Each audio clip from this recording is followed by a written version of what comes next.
Hello, my name is David Beckman and I'm the Executive Director of the Christian Studies Center of Chattanooga.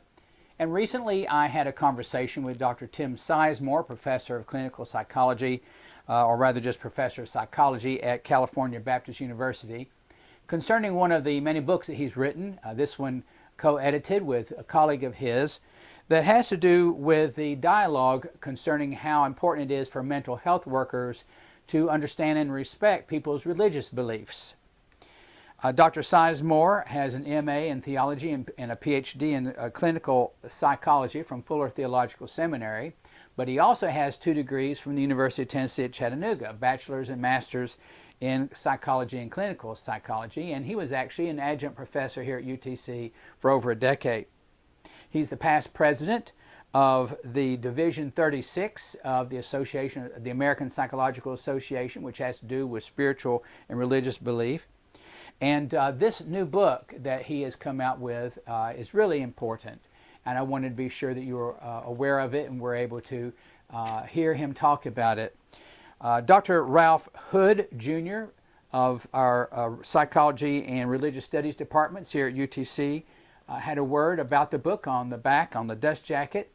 And he writes this. He says, after reading these descriptions by believers and sympathetic insiders of diverse indigenous religious traditions, any open-minded psychologist will recognize that a paradigm shift is imminent. Students and researchers alike will find that a genuine conversation with and sharing of other worldviews does not threaten, but rather enriches us all. So let's go now to the conversation and see what we can learn about this important subject. Tim Sisemore, thank you so much for your willingness to take time out today to talk with me a little bit about your specialty and a new book that you've just come out with. The book for our viewers is The Psychology of World Religions and Spiritualities, co-authored with Dr. Joshua Knabb. And this book is part of something that's been going on for a while now in the American Psychological Association. And you and I over the years have periodically, chatted about things and kind of updated on what's been happening. We know that the American Psychological Association has had a division on the psychology of religion and spirituality for some time, since the 70s, but there have been developments. And so I have found the story that you have told fascinating, and I would like if you wouldn't mind to share some of these things with our viewers. Sure. Just a little background on the division, I guess, is it started out, I think its original name was Psychologists Interested in Religious Issues. It was PIRI, and it was largely by Catholics within APA. And then, APA has a number of divisions on certain specialties, and so they made the move to be more integral to the APA organization, so they became a division, which gives you representation. APA has kind of like a Congress, and so you have representatives from your division that can be on there and things like that once you have this kind of status. And so it has been largely Catholic and been like probably predominantly Christian in background, but there were other people in there too. There was quite a mix, and so it's kept evolving in that way and trying to be more intentionally inclusive. So the book comes out of still probably a minority view, but there's a sense to where the history of psychology of religion, I mean, probably not the originator, but if you go back to the essays on the varieties of religious experience by William James, which was science trying to understand religion. And particularly James kind of tried to understand extremes of religion. There wasn't like the daily praying people do, it was extremes. And so there's been this kind of thing, science trying to look at religion. And so as psychology evolved into something that was more trying to look like a science. If you ever watch The Big Bang Theory, Sheldon always makes fun of the social sciences as not real science. So there was this push toward empirical methods, and which is impossible. I mean, it tries to be more scientific than it can be scientific. And so it didn't start in religion, but the notion that there are certain constructs, I mean, psychology is built on Western constructs that don't fit with other cultures. That you can't translate. And so there was actually, the whole story began with someone trying to study this idea of masculinity in Filipino culture that really isn't Western masculinity. Yeah. And it's like, so how do we give measures? How do we do anything to assess this? How do we, as scientists, look at this? And they said, we can't. So we have to go in and learn from that construct and build our science from there. So it's kind of a flipping it on its head. It's more of, as my co-editor, Dr. Knabb, likes to talk, emic versus edic approach. Yes, I saw those terms, emic and Edic. Edic. Edic, yeah. Edic. Okay. Edic or edic, yeah, whatever. Yeah. But the notion is you look kind of from the person up and try to see the world as the person sees it, rather than taking your own view of the world, and this kind of sees science as a worldview, which it really is, and imposing it on it, and then editing out important aspects. So how can you understand all people groups by trying to use a Western psychological framework? Yes. And so so there was a group of us that started saying, well, that's really true in the area of religion, because how does someone who doesn't believe in God understand someone who does? Yeah, or believes in a God that is very different from the God of whatever religious cult he grew up in himself, is commonly associated with. Exactly. Which is, you see through your own eyes, and it's easy to kind of interpret it. So how do we understand someone from within, thus the indigenous idea, and you can create a science around that that makes sense. If I can take a second to tell a story. But this is one of my mentors in this area is the late Paul Watson at UTC. He was a professor of psychology there, and well loved. And he kind of was, before we were using these terms, he was doing some of this stuff. There was a Albert Ellis was a famous psychologist who had all this cognitive thing, and he believed that psychological health was being rational and independent minded. And so he developed a scale of self-esteem. Oh yeah.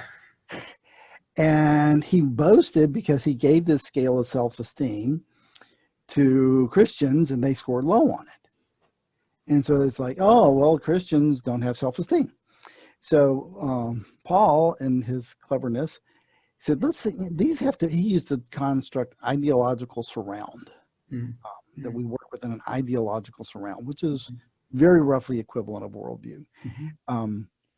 He said, so let's see what Christians, how would they word these items? So he actually was a group of my students he met with, and just interviewed them and went through these items on the scale. And just as an example of how it might work, Ellis would say, I can do things on my own, and Christians would say, false. And then they worded that I can do all things through Christ who strengthens me, and Christian says true. And so by doing this, kind of rewording it in their language, then he administered it, and guess what? Christians got their self-esteem back. Yeah. And the most beautiful thing was Ellis blinked. He actually conceded, you know what, you have a good point. This isn't really fair to people that think that way. Anyway, that's I still love to share that story and always give a little tribute to Paul when I can. Yeah. But it's a great illustration of what you're talking about, is looking at, this is where the emetic study comes in, inductively seeing it from their perspective and trying to understand their perspective, and boy, really affects the whole picture. Yeah. No, it's really a different way of doing business, and it's getting some traction, I think, more and more, and especially it's kind of interesting because it fits under multiculturalism, and trying to understand people within their culture instead of the dominant culture trying to lord it over them. But that's what's happened in religions, even though Christianity is a large religion, for example, in APA. the science gets lorded over Christianity, and much less, more, also other religious groups within it. APA is still not as diverse religiously. It's kind of got some Christians and a smattering of other religious groups, and then a bunch of atheists and agnostics. So, it doesn't reflect the American population. Yeah, that's a good point. Yeah. Plus, just the fact, and it goes to it kind of segues into how you all start your book in your being self-critical as Westerners, especially Americans, considering just how you've looked at psychology. Western psychology has looked at mental health of human beings and projected a Western view of that. Augustinian view, not Augustinian, but Aristotelian view of that on other cultures without considering what may be healthy, for them there. There are, of course, things that all human beings do share in common. And I think that's one of the reasons why this book works, because you have psychologists from different parts of the world, different cultures, different religions, speaking as a member of their own culture, who maybe have studied in the West. They certainly understand Western psychology, understand the readership here, what kind of categories and language they're going to have to use in order to communicate, to help people understand what they're talking about, where they're coming from, but also the value that their own culture, their own religion has towards human, happiness, fulfillment, or whatever it is that your psychological goal is. So what happens, since there are things that humans share in common, we can look when they start talking, just like when that story you told, when the Christians started saying, yeah, but I actually think I can do anything, from the right perspective religiously, we realize, oh, well, that's a self-esteem statement. So that there's the commonality helps us to understand where they're coming from, what they're saying. But, what you're presenting here primarily is, boy, there are some differences that we need to look at. Absolutely. And I think, the argument we make, and so I wrote the main chapter that makes this argument, but everybody was on board with this, I think, is that science becomes reified. That science is truth. And, I think we've seen this in COVID lately. It's like, thus saith the science. Well, and then I'm sitting there kind of a little bit of a cynic of that, saying, which science? And how clearly does it say it? And who's interpreting that science? Because we get all these different, approaches to lockdowns and masks and everything based on science. And psychology is trying to be science, but there is not such a global view of science. It is not the way to know all things. I mean, the scientific method works pretty well when you're trying to do chemistry or biology, but humans are more complicated. And so I think we start with a critique of science, saying you can't use your methods as you have them and really know people. And I think when you agree that people that are from other cultures, in fact, I think I read some about this, that there was a study I think you all referred to where there were people from another culture studying Western psychology methods and clinical methodologies and these sorts of things, and they start realizing, wait a minute, you people don't understand us. No. You people are not, considering us even, that the things are unique about us that we understand, and you don't. And a lot of it's because of your approach and your methodology, Well, and you can't, because if we just stick to religion, how does a person who doesn't believe in a deity understand what it's really like to be a person who does? Of course. Yeah, of course. And I mean, you can describe their behaviors, you can get, you can survey them, but you don't really ever see it. That how that layer of, I really do believe there's a God or spirits, as opposed to somebody that says, well, I'd like to understand what it does to you if you believe that. Yeah, if you But believe that. yeah. Yeah. And so it's done from outside, and so you don't know what it's like. There's no way to know what that person experiences accurately. Yeah. Because you interpret it through your own categories. Yeah. Yeah, you use a phrase, or maybe it was Joshua used a phrase in the book of a reductionistic science. And I think that's what you all are crying out against. You're saying, wait a minute, human beings are more than what you can study with more objective approaches. Like you say, objective approaches are perfectly fine for objects, but human beings are more than that. We can, we have the capability of actually conducting experiments and stuff like that. Yeah. So I think there has to be, where there has to be conversation. I mean, it becomes kind of relational, or I talk a lot in there about Michael Polanyi and personal knowledge, that personal issues affect science at every stage, beginning with simply enough what the scientist chooses to study and what hypothesis the science wants to pursue. Yes, yes. And so as soon as you do that, your science is slanted. Yeah, the questions we ask often determine, what we come up with, because that's what we're looking for. We're looking at. We're not looking at other things. Right. And there was another part in the book where you said that Western psychology has looked at religion as a personal choice. Mm-hmm. That really colors things. Yeah. Yeah.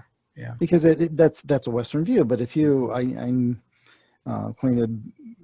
Actually, I think I can say good friends with an Iranian psychologist. Mm-hmm, mm-hmm. And Islam is not really that same personal choice for him. That's right.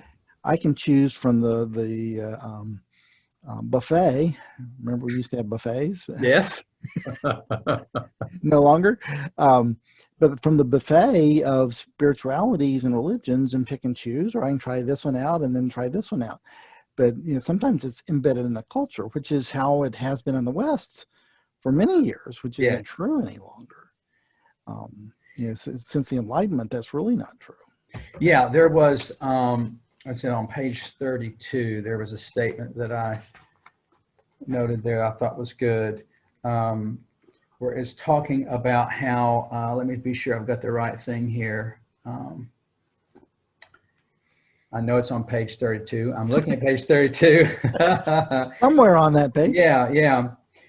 This is it right here. Well, this is referring to that study I mentioned earlier, Marcus and Kitayama. Mm-hmm. It says they argued that fundamental psychological processes such as one's self-concept, cognitions, emotions, and motivation are co-emergent with culture. Mm-hmm. That's different from sitting back and making, someday thinking, I think I'll be religious. Which one do I want? Right. You're part of a culture. Yeah. And there's a lot of stuff. I've been teaching social psychology this semester, and, individualistic versus collectivistic cultures, because there you are raised. It is yourself is part of something larger than yourself. And in the West, kids are, parents are almost like, I don't want to impose any values on them to let them be who they are. Yes. Well, that's not psychological. That's cultural. Right. And it has a certain set of sequelae that it brings and how it affects things. But that's not, but if we as Westerners start looking at collectivistic cultures, they don't make sense. Yeah, exactly. Why would you value your group over yourself?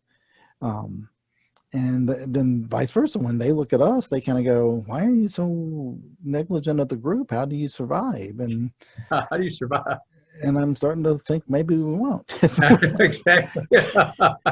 Well, yeah, that's the thing is the there are shades or aspects of mental health that there's things that we all need to have, but there's also in a particular culture, for example, one that is more collective, if your goal is to see someone who is stable, treating each other, has healthy relationships in terms of, you're not, going around, hurting anyone, or a measure of happiness or contentedness or whatever it is that you're after, as a clinician, you know, someone who's trying to help someone who is hurting and uncomfortable and these sorts of things.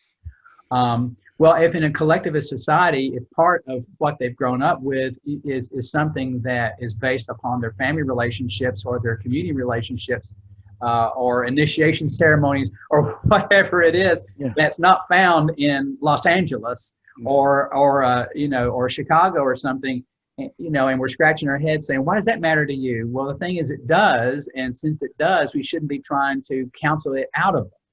Right. Or see it as a pathology. Yes. Yeah.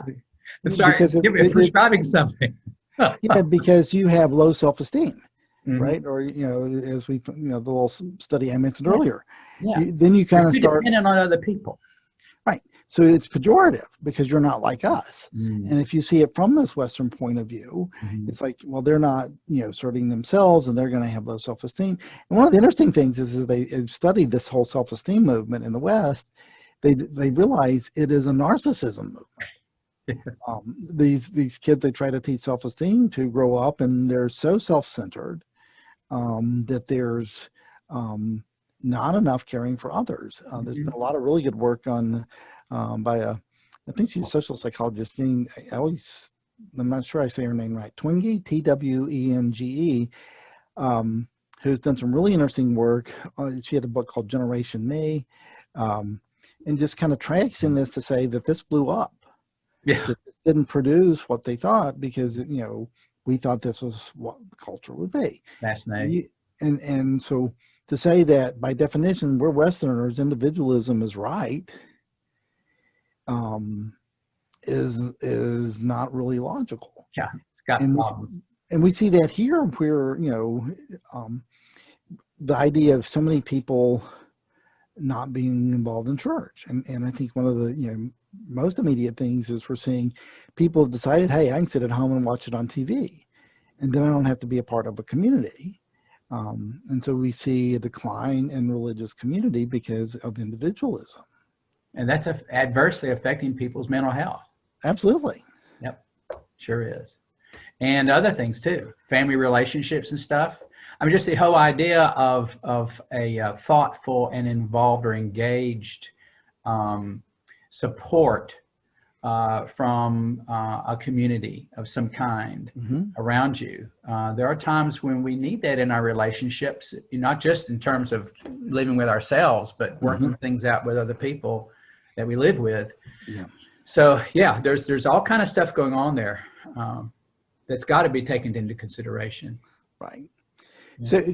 So what we tried to do is, I think in envisioning this book, the phrase that kept coming to mind was the enemy of my enemy is my friend. Mm-hmm. And this Western prejudice of psychological science impacts all religious and spiritual groups. Anybody that doesn't share those basic tenets of minimally agnosticism in the scientific approach, if not outright atheism. Psychologists are one of the most irreligious groups of all in terms of percentage of believing people in the profession compared to any other profession. Fascinating. And so here's this, how are you supposed to then understand these, you know, this huge dimension of life? Yeah. And it becomes like, you know, I mentioned I was teaching social psychology, so we go through the 700-page textbook. Religion's mentioned like 3 times.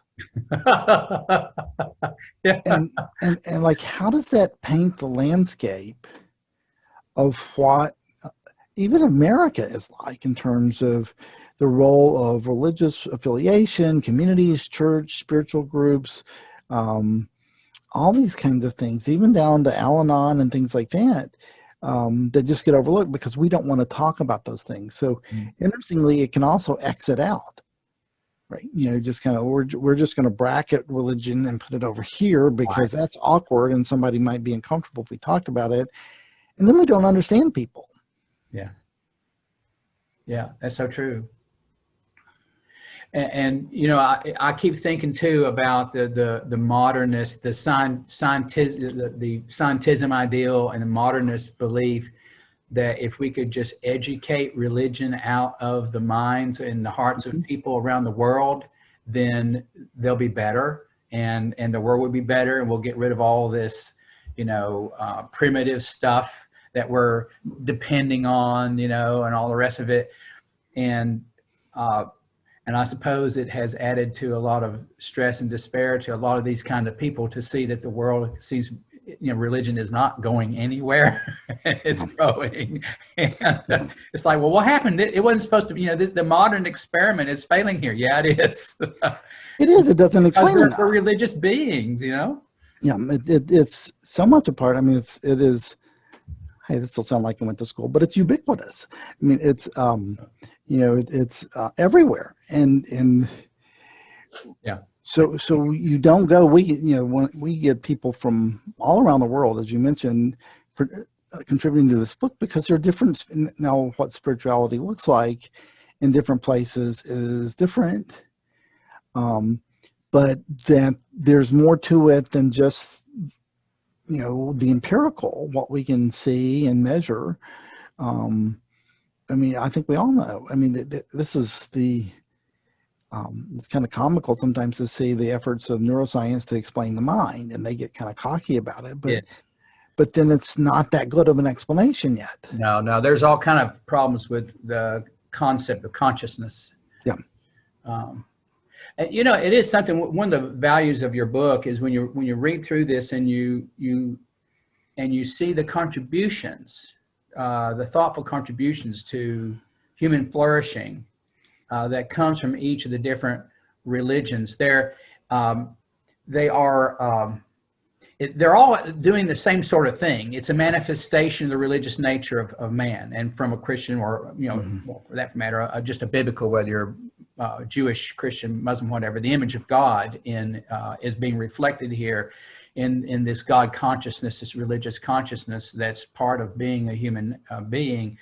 And you see it flowering in different ways because they're asking different questions and dealing with different things. And it seems to me that when you survey this, it in a way is a beautiful mosaic of human nature, of human reflection, potential, thought, personality, those sorts of things. So it's a real positive product, of just this project. And I think when I hear you say that, I kind of smile inside, because that gets communicated by having people who are from those groups, or at least very, very familiar with those groups, talking about it. Instead of it somebody looking down their nose, each has something they contribute. They see as something positive. It is a good thing. And to say that it's, well, because no, we're scientists and we don't need to imply that. There's a chapter on the Indigenous American religions, and just the respect that she shows for the tradition and the elders and the spirits, the ancestors and things, and the humility which comes out of the way that's presented is kind of powerful. It is. Whereas we kind of go, oh, they're praying to the ancestors. And again, that's where we kind of go, we're not part of it, so we don't know how it feels, what it's like to be it. And we can just sit there, we don't think that way. But it serves a purpose. And it's something we lose when we lose that. I mean, you don't see people being particularly happy being so self-centered. Yeah. Oh, yeah. Now, because of the development of Western psychology and its pervasiveness and so forth, where Western hubris is playing a role, it needs to be confronted. But we recognize that there's hubris in other cultures too. Oh. That people will look down on Westerners as well. So it's not like, the Westerners are the only ones with it. But the problem is that the whole idea of psychological study is Western in a lot of ways. And so as the rest of the world is dealing with it, we're all dealing with this Western hubris and also just this scientism, this reductionistic approach to studying anything, really. Yeah. Yeah, I think again, because as soon as science can only do certain things. Yeah. And now science can evolve and change and develop things. And just like the study I mentioned earlier by Paul Watson was able to take scientific methodology to make his point, which was interesting because it was almost like, I mean, he could have quoted Bible verses at Albert Ellis all day long and not gotten anywhere, but he understood science well enough to communicate through that as a shared medium. And I think the idea here, the book is an invitation. If you're going to study religions, study them as they are and not how you imagine them to be. If you really want to understand it, I mean, it comes out of a basic principle I've tried to live by, which is if you're going to argue against a position, you need to be able to articulate that position first. Sure. Yeah. How do you argue again? Because then you're arguing with, I don't know if in rhetoric it's straw man anymore. I have to probably straw person, but you have to have this. You just kind of argue against something without understanding it. Absolutely, yeah. And it's been so wonderful. One of the most humbling things about this project is getting to be acquainted with these people from all kinds of different faiths, and we know we're of different faiths, but we want to learn from one another. Yeah. And so that's just been really humbling to me to see this and to kind of, and I think it's a neat message. One of the endorsers kind of commented on this, which I thought was great. It's like, wow, this is a model of how peace would look. Interesting. Because we're able to sit down with all of our differences and talk. Yeah. And we're in a culture now where talking isn't there. It's assertion of power. Yeah, that's a good point. And so it's really, it's a hopeful thing in that we all can sit in the room and discuss it and don't have to give up our positions, but we try to understand one another's positions.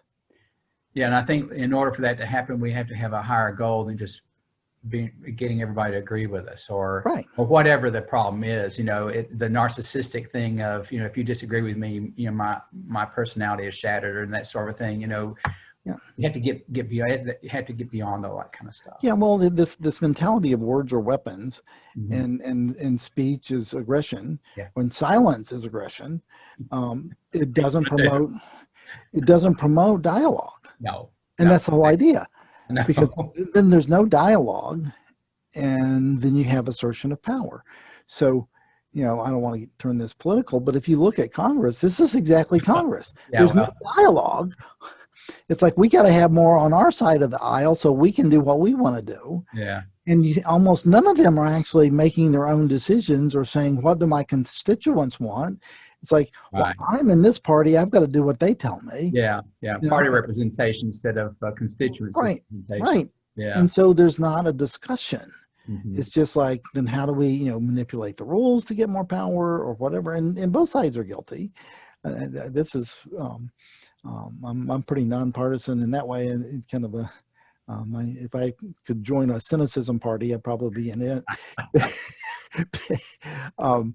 But because there's no discussion, because there's no standard, reason has been ejected, right? So many claims are not reasonable, and so it's left with power assertion, which is postmodernism coming home to roost. Yeah. Well, the polls tell us that there's a good bit of dissatisfaction with what's going on in Congress. So, hey, listen, there's one thing that I mentioned that I was thinking about bringing up with you, just because to me it's an interesting case study in dealing with the study of psychology, and of course we know that that's an ongoing thing, the study of psychology, and then where religion might fit in. The gentleman that does the chapter on Judaism, Pirutinsky, how did I do? Dr. Pirutinsky, yeah, that's pretty good. Yeah. He says in an endnote, speaking of a Jewish tripartite psychological system, he says the tripartite psychological system, which is Yetzer Tov, Yetzer Hara, and Bechira, he says clearly resembles Freud's description of the id, superego, and ego. And many indeed speculate that Freud's ideas were drawn in part from his Jewish cultural background. He quotes a 1993 study in there.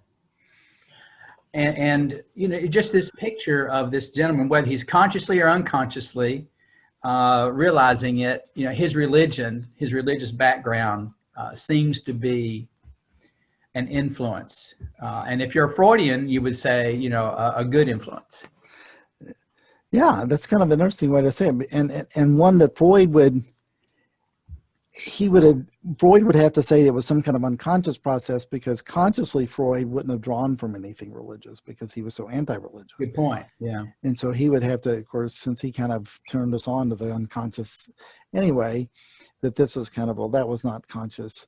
And so even he kind of had to, he fended off people that tried to confront him with his inconsistencies about religion, and things. But yeah, that's really an interesting thing, which again, I don't think he would own, even though I think there's very possibly some legitimacy to that being where that comes from.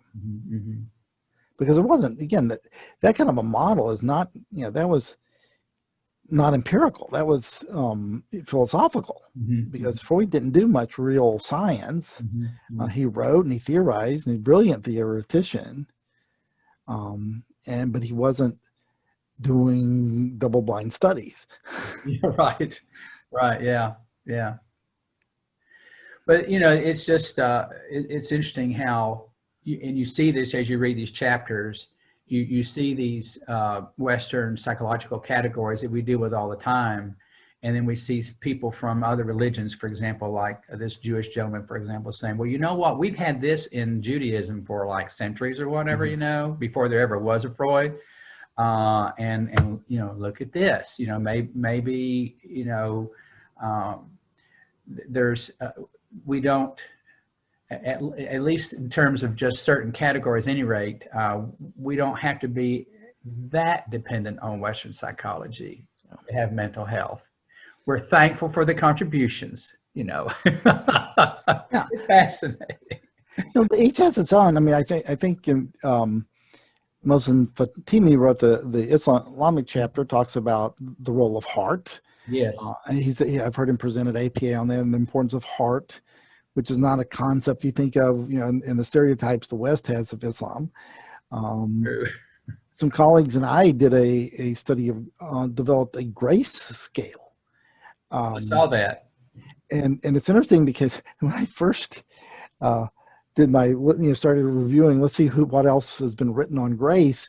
When I first did this, and there's this database of all the psychological articles, the only thing they came up with were several studies about the TV show Will and Grace. And I'm like, well, that's not quite what we're talking about here. But it was interesting because here's this hugely important concept in Christianity that, and this is a good example of what we're trying to do with the project. Hugely important understanding element in Christianity, because that is, you're saved by grace, right? I mean, that is so, you know, God shows us grace. And so there's so much in Christianity, but then that's not a psychological category, so it doesn't get looked at. And so we looked, you know, we developed a scale, and we've done some studies, and actually got published in the Division 36's journal, where we demonstrate that, you know, for Christians, this makes a difference. Christians who understand grace have better mental health than those who don't. Sure. Which argues then with Christians, should you start doing psychoanalysis, or should you maybe take them and help them understand the doctrines of grace a little better? You know, which is going to be more profitable for them? Well, secular science is only going to be looking at one of those things. Right. It's such an example of a construct that's completely overlooked in the literature. Yeah. But it's so important to people, you know, Christians. Well, Tim, thank you so much. You've done a lot of work in this area. I know you've been heavily involved with Division 36 through the years. This book, I think, is a terrific contribution. It's for students, it's for professors, it's for anybody that's studying clinical psychology or practicing, and a terrific resource book. Just write down these lines. So thanks for doing this, and for all the other things you do. And thanks for your time today. I really do appreciate it. Well, thank you for giving me the opportunity, and for the work you're doing, which is, keeping people thinking, and we need some of that to continue. I think that's going to be important going forward. Yes, that's true. So, all right. Well, thank you so much, Tim. All right. All right.